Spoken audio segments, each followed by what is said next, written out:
There's a myth going round town that when you get older you just sit down and start rocking, just rocking. In a way that's true, if you know what I mean. Just take a look at the senior scene. Well, it's rocking. Thank you for being here. Welcome. My name is Marie Dagger, and I'm the occupational therapist at the Orange County Department on Aging, right here based out of the Seymour Center, and I also spend some time up at the Passmore Center in Hillsborough. So I wanted to share with y'all a little bit today about assistive devices to help you care, different kinds of technology that can support in caregiving. I do like to think that in terms of technology, especially these days, if you can dream it, it probably exists. There's probably somebody else out there that's thought, hey, that should exist.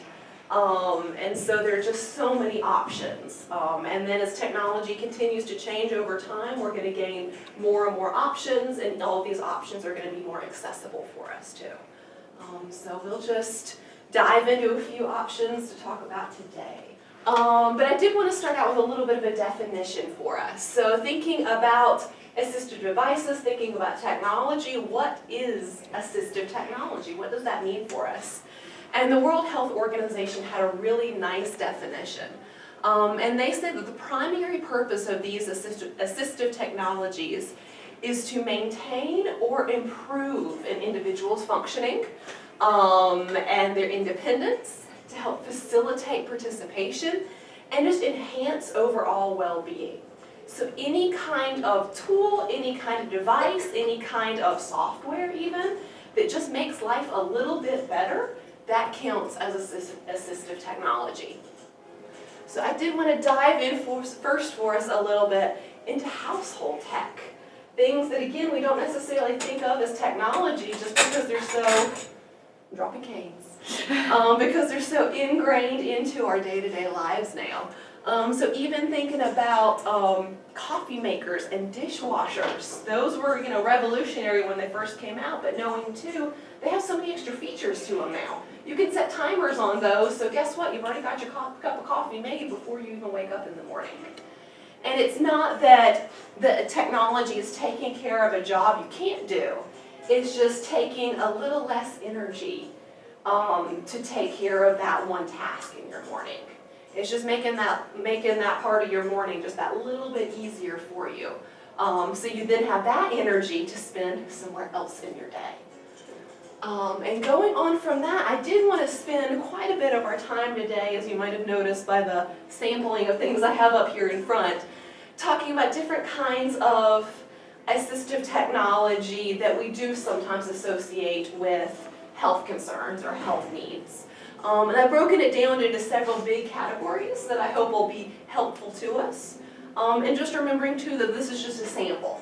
If you can think it, it probably exists somewhere, but these are among the most common of what we call durable medical equipment or other kinds of assistive technologies. And durable medical equipment, or DME, just refers to the idea that a piece of medical equipment can be used multiple times, that it is very durable. It's not a one-time use kind of an item. So I broke it first into different types of mobility devices. And y'all can tell me if these are things that you've seen before, you've experienced before in some way. I know we often get calls for folks asking to see if we have any walkers. And walkers can mean several different things. The most traditional style is this kind of frame style that we have here. 2 wheels in the front, sometimes tennis balls or sliders in the back. This is typically what somebody will go home from the hospital, just because it's the most straightforward, one of the more stable options in terms of walkers. And we normally call this one a rolling walker. The most stable version of it wouldn't have wheels on the front, it's just the peg legs. But this is kind of the most common next step up. But for folks who have maybe a little bit better mobility or want to move a little bit faster, they're often recommended to use a rollator walker. And so this one is really nice. Folks really enjoy having these and using these if they do need to have an assistive device. Just because this one is so much more mobile, it has all 4 wheels on the bottom of it. It has its own hand brakes. It has its own seat, its own carrying bag, and I'd say this is one of the most popular style of walkers that we have. So yeah, we have rolling walkers and roll-laters. I didn't name them, so I cannot claim credit for the confusion we sometimes have around it. But if you're ever curious, that is the difference between the two. If you're using one of these, you just have to make sure that you are pretty stable when you're using it, just because it can wander away on its own. So it is for folks with good balance, good stability. They just need a little extra support. And there are many different types of canes. I brought in two of the most common here. We have our single point, we have our quad cane. And again, the difference is kind of the amount of stability that somebody wants to have. So the single point cane, it's a little bit more wobbly. It's just nice as a touch point for somebody as they're moving along. Where the quad cane provides that little bit of extra support just to make sure you have a little more of a stable leaning point. So the quad cane here, you'll notice that it's got kind of that flat side here and kind of the angled side out. When you're walking with it, you always want that flat side facing towards you, just so it's less of a trip hazard. Because if that side's facing towards you, you can kick on those legs a little bit more. So just a little extra detail for us there. So there's the traditional type of wheelchair that we think of that has those big wheels in the back and the little wheels in the front. And those are nice because the person sitting in the chair can either push themselves around if they have the strength for that, or they can be pushed by someone else as well. That kind is probably the most readily available, the kind you see most often around you. They are pretty heavy, and they are pretty difficult to be able to pick up and maybe put into the back of the car or something like that. So we have another option here too that I wanted to make sure y'all know about. So this is called a transport chair. It's a little bit different in that it has kind of four wheels of close to the same size. So the person sitting in it cannot roll themselves while they're sitting in the chair. But it's a much, much lighter option. Really not much, this is on the heavier end for a transport chair, but not a whole lot of effort to pick it up. And transport chairs are also special because they can fold up so small. And then that right there, once you take the legs off too, it can just fit in the back seat of a car and the trunk of a car without even blinking an eye, really. And because you don't have those big wheels in the way, it's just that much easier to pick up again. So I know a lot of folks use these if they're taking a loved one to a doctor's appointment or something like that.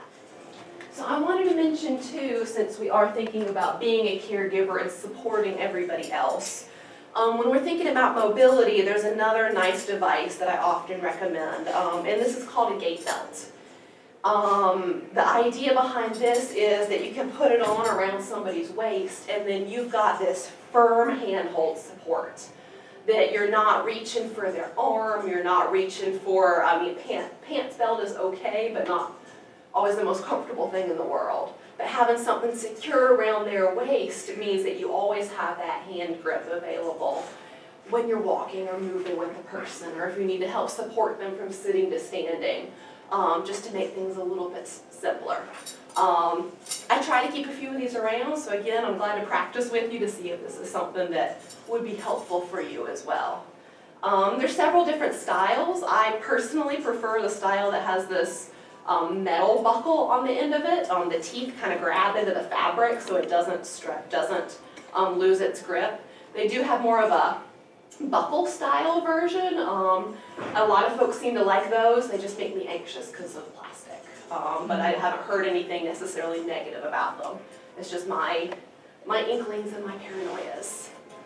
And then not up here, but kind of thinking along the same lines of the bed transfer you just mentioned. Risers. This is one of the unsung heroes of mobility sometimes, I think.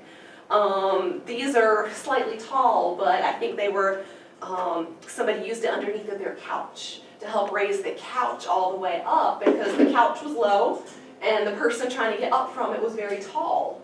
And that low seat was just challenging for the person, challenging for the person who was trying to help. It was just too big of a height difference. But the risers come everywhere from 1 inch in height to, I think I've seen 8 to 10 inches in height. So just to, again, make that lift a little bit easier. So if, for example, a bed is too low and you're really struggling with that transfer from sitting to standing, it could be adding a few inches. Just makes that lift a little bit easier. So bathing is one of the other big questions I get pretty often. And there's several different strategies you can use to make bathing a little bit easier, both in terms of technique, but especially in terms of devices for us as well. If a person has, questionable balance in some way, especially with the slippery floors or the hot water, I definitely recommend having a seat while in the shower when possible. It just makes things a lot safer. It takes some of the question out. It doesn't mean the person has to be sitting for the entire duration of the shower, but it does mean the seat is an option for if they become fatigued or if we don't trust our balance while we're trying to wash our feet, that kind of thing. But another variation on that I wanted to make sure to share with y'all is this is called a tub transfer bench. And what this is created for is when you have those tub shower combinations, and so you've got that really tall ledge you got to step over in order to get into the tub. Depending on your balance, depending on your strength, that ledge involves standing on one foot for several seconds and then standing on the other foot for several seconds on a potentially slippery surface. Requires a lot of strength, requires a lot of flexibility, and for some folks that just gets to be either a difficult or unsafe situation pretty quickly. And so what this is designed to do is to help make it so the person doesn't have to stand on one foot to step over that ledge. So in this setup here, so we got 2 legs that would be inside of the tub and 2 legs that are going to be outside of the tub. And so that threshold for the tub would run right about here underneath of that bench. And so the idea with this is that the person outside of the tub can come and sit down on the edge of this bench and then lift one leg over the tub and the other and slide in without ever having to stand on one foot. One of the greatest inventions in bathing technology, I think, but I'm biased. Then from here you can sit down the entire time for your bath if you want, or once you're safely in the shower, you can stand up on your 2 feet to take care of things. But going along with the idea of sitting down while you're showering, I also like long-handled sponges. So say you're a caregiver who's having to do a lot with the bathing process, something like this might make it so your loved one can do a few little things. Be able to reach their feet or be able to reach their back in a way they might not otherwise be able to. So something as simple as a sponge might promote a little bit more independence with what can be a very intimate process and something that we're used to be able to doing independently. And my last one up here for bathing is grab bars. So I wanted to mention something about that. I did bring one option with me. So this is a suction cup grab bar. I probably get asked about these a couple times a month, I'd say. By and large, the suction bars make me nervous. Just in terms of safety, they are absolutely the easiest option to install in terms of bars in the shower. And if all you need is a very slight touch point, then they should hold up for that. But the suction ones do have a really bad habit of coming down at the most inopportune times. So I would strongly caution the use of the suction ones, especially knowing that we build habits for wherever we reach, wherever we handhold. So if we can build a habit to a strong, secure hold in an emergency rather than a potentially unsecure hold in an emergency. So yeah, when possible, grab bars that can be installed straight through your fiberglass or through the tile into the stud behind. That'll be the strongest option. Here we go, toileting. So the same room, next device over. Toileting also gets a little bit tricky over time. And again, a lot of times it is because of that height difference. For some reason, we really like our toilets low. I don't think I put grab bars up here, but again, grab bars are a great option to be able to have that support and be able to pull or push yourself up again. And then there's several options to be able to add a little bit of height to that toilet, like I was talking about. The most straightforward and probably easiest baseline solution is actually to use one of these bedside commodes. So they're also called 3-in-1s because one of the abilities that it has is to be able to sit over top of your current toilet without the bucket. And so you have the higher seat at whatever height you need it, you have those handrails at whatever height you need them, and it doesn't require any maintenance or changeover to your bathroom. You just set it in and presto, you've got a higher level seat to be able to use. I know some folks also enjoy using or do use these if maybe they have a family member that only comes over once a week or a few times a month. Then they can install this for those handful of days and then take it out maybe when it's not as necessary anymore. But it's a really flexible option for increasing that height and increasing that safety in the bathroom. Our other options that aren't quite as flexible, you'll see I have a toilet riser up here. This is one of those options. They come in a standard 3 to 4 inch height. This one kind of holds by tension at the front of the bowl. I actually like the style better that there's one that bolts in at the back where your toilet seat bolts in. And that one seems to have a little bit longer holding power for you. They come with just the height. They come with the height and the handles depending on what you need. And they're just a really, again, secure way to add that extra height to that toilet. Other options that exist, you can also put an elevator at the bottom of your toilet. So you keep the same seat, you keep the same frame, you just add several inches underneath of the whole contraption commode itself. And then another thing that exists is comfort height toilets. Toilets themselves that are built several inches higher than our standard ones. So if at some point down the road you're already planning a bathroom renovation, maybe you are going full forward with that tub to shower conversion, and you're looking to make some changes in your bathroom, then that comfort height toilet might be an option as well. But there's one other little gadget I wanted to make sure to mention, and this is called a toilet aid. So say someone has some shoulder impairments, they have some hand challenges in some way, gripping is a little bit more difficult, or bending in some way. Sometimes that can result in challenges with cleaning yourself. Getting the angles correct to be able to get yourself as clean as maybe you should be for any number of reasons. There are lots of little devices that can hold your toilet paper for you and extend your reach. They come in several different styles, several different options. Some of them just look like really long tongs, which if you have poor shoulder mobility but good hand strength, that's a good choice. But if your hand strength isn't good too, I actually recommend the style that you can put the toilet paper on and it locks into place. So you just have to gently hold it as opposed to like gripping, holding it closed. Dressing, another one of the day-to-day tasks that gets a little harder for us sometimes. So I think we've probably most of us seen these reachers, the grabbers, at some point in our, along the path here. They can be handy for grabbing different kinds of things that we've dropped on the floor. What I most recommend them for is actually getting dressed. So if you are sitting down and maybe you're trying to pull your pants up to a level where you can reach them before you stand up, pull your underwear up to a level where you can reach them before you get off. You're trying to push your socks off just a little bit so you don't have to bend down. Anything like that, that reacher, this long-handled shoehorn can be really helpful in those instances. So again, you can just be sitting down and reach the back of your shoe there without having to lean all the way down. And then have y'all ever seen the sock aid before? I'm sorry I didn't have one that I could bring with me today.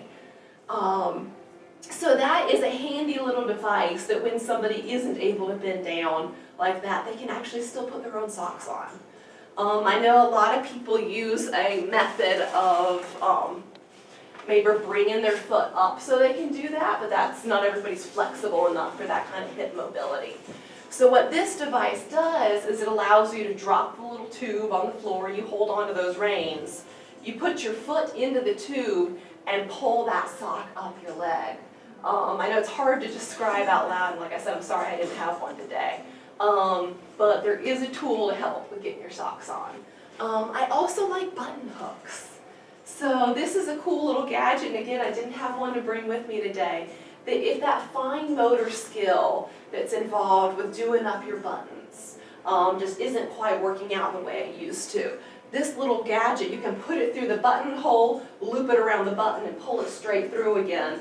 And it does each one of those buttons individually for you without needing that fine motor skill there. So if that's really a challenge for the person you're caring for, just again, know there's a tool for that. Mealtime. Like I said, I can talk about different kinds of technologies for a long time. One of my favorite things to mention here is large handled utensils. So for folks, again, who that fine motor is difficult, maybe they have arthritis, gripping small things is challenging for them, building up those handles so you have the wider grip on them is so much more comfortable to be able to hold on to. And so folks can actually hold on to those handles themselves in a way they maybe didn't think they were able to. And so you can purchase specific utensils that have those large handles, or you can also buy long insulation tubing that has the hole down the center of it. Just cut the length you need and stick it on the end of your regular utensils as well. And so that gives it that built-up feel. Works with toothbrushes too, just to make them, again, that easier grip to hold on to. But on a related note to that, if a person has a trimmer in their hand, sometimes it can be helpful to have a little bit more weight, a little bit more heft, a little bit more input into their hands.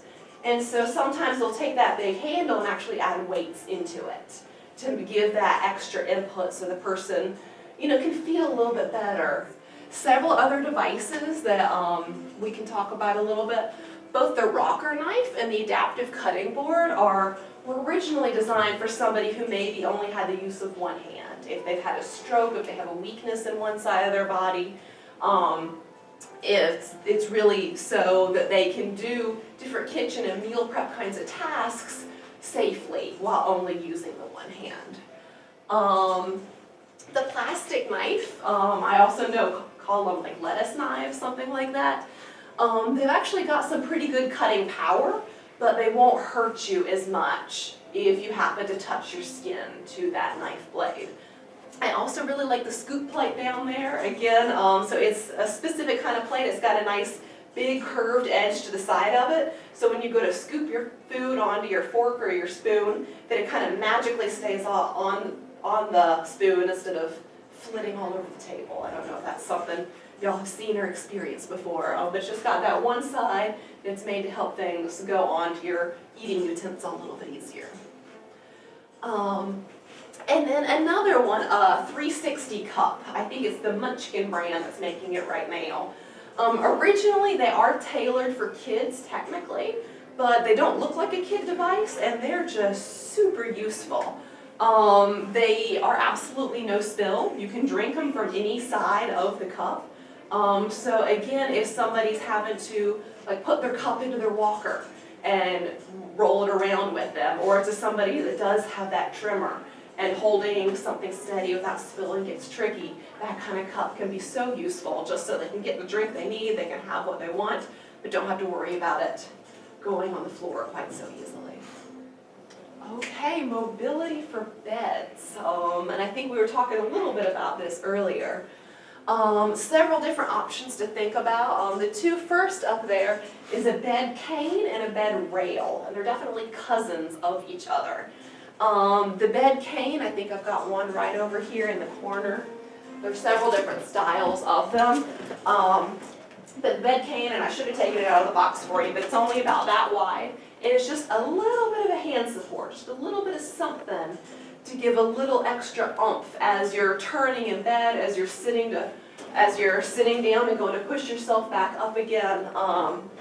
And so it just gives that, again, that little bit of a handhold. And most of the time they're held in place. They've got a bar that'll go between the mattress and the box spring, and then your handle that comes up from there to hold it secure for you. whereas the bed rails are just a little bit longer. They give that longer length of support. I know some folks, if they're worried about a loved one rolling out of bed accidentally, they might like that longer option instead of the shorter one. And a few other interesting gadgets, this blanket support here. Sometimes folks have a hard time turning in bed just because of the weight of the blankets on them, or maybe they don't want things to be touching their feet, maybe it's uncomfortable to them in some way. So they make this little contraption that it can hold the blanket at the foot of the bed up a little bit and just make it a little bit easier to move yourself around. You don't have quite the weight down there on your feet, on your toes. We also have a leg lifter down here, and I think I did have one of those. I should have brought it with me. But it looks like a long dog leash kind of thing. It's just got a firm pole in it. So that wherever you are, you can hook your toe around that and help pick your leg up in the place it needs to go. It's also helpful maybe for using one of those tub transfer benches in the bathroom. You have a hard time getting one of your legs over into the tub too. Bed ladders can be helpful. Again, they hook around that bottom area, the foot of the bed. If you just need a little bit of support, if you really want to be able to sit up straight in bed and you've got good upper body strength, then you can kind of walk up that ladder to bring yourself up to sitting. And then a transfer slide sheet. So if you're having to help your loved one or the person you're caring for with a lot of bed mobility, that's several different brands that make them, but they're this kind of satiny, silky kind of material that just slide really easily. And so with that kind of material, if that's kind of underneath of the person but on top of the sheets, then it makes moving in the bed will go that much easier. You can use satin type sheets, that's a whole option, but I know not everybody's comfortable with those. So this you would just place underneath of the person in the bed, and then it helps, again, just making that slide just a little bit easier. And then just a couple of resources for y'all. Just know that we do have a equipment loan program here. These are all donated devices that I'm working on getting back out to the folks who need them in the community. Donations of equipment are accepted at both of our senior center locations as well. The North Carolina Assistive Technology program based out of Raleigh. For higher tech devices, they actually offer 2-week trials of different kind of devices to see if it's something that would be a good fit for you in your caregiving situation. They also manage the Assistive Technology Exchange Post. So if you are looking for a specific type of equipment, there's a chance that they have a connection in the community that has that. And they also, just keep that information of folks all across the state who are looking to find new homes for technology that they have. Just a reminder too that I'm available for consultation to Orange County older adult residents. So if you're trying to figure out what might be the right fit to make sure you can stay safe at home, feel free to reach out and let me know. And just knowing that time is one of our resources. I think I mentioned earlier that things keep changing, there's new technology that keeps coming up, and there's always something new on the market. So there's always going to be something new and interesting that's going to be helpful in our caregiving journey. But thank you so much for joining me today. Thank you so much to Marie. We paid our dues all those years, and it's so nice to be switching gears. It's a grand new century, and it's the senior life, the senior life, the senior life for me.